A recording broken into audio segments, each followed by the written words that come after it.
15 years of house arrest, of virtual isolation, replaced by an adoring crowd.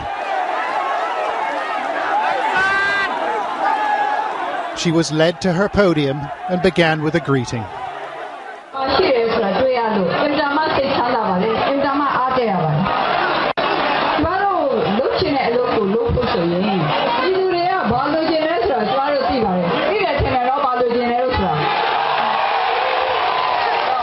That a rather mild reference to democracy.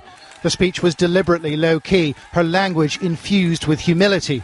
"I'm not here to take over the pro-democracy movement," she said.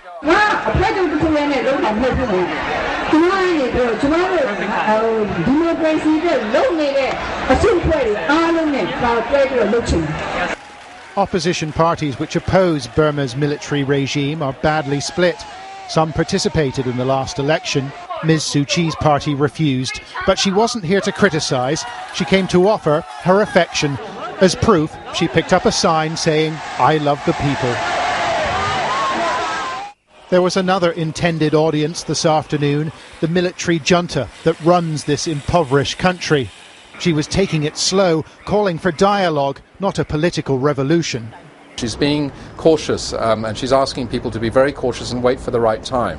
And obviously the gatherings that we've seen so far have been, illegal, and it's a wonder that they've been allowed to happen. She proceeded down this delicate path in a chaotic press conference, critical without being overly antagonistic.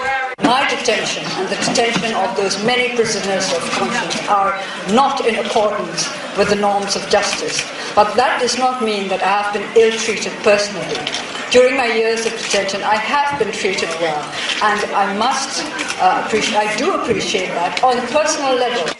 However, Ms. Suu Kyi said the struggle would continue. Her release from house arrest hadn't changed anything.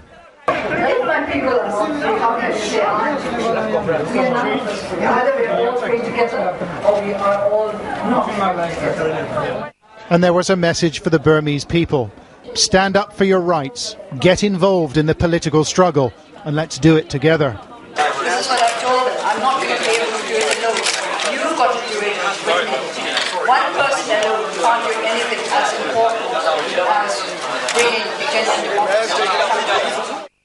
The crowd was still there when the press conference finished, spellbound and rooted to the spot. Ms. Suu Kyi has no formal role in Burmese politics, but she'll have plenty of support as she takes on the generals.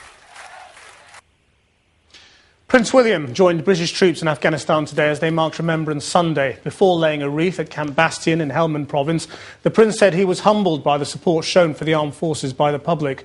The Queen led tributes here, laying a wreath at the Cenotaph in London. Our Home Affairs correspondent Andy Davis reports.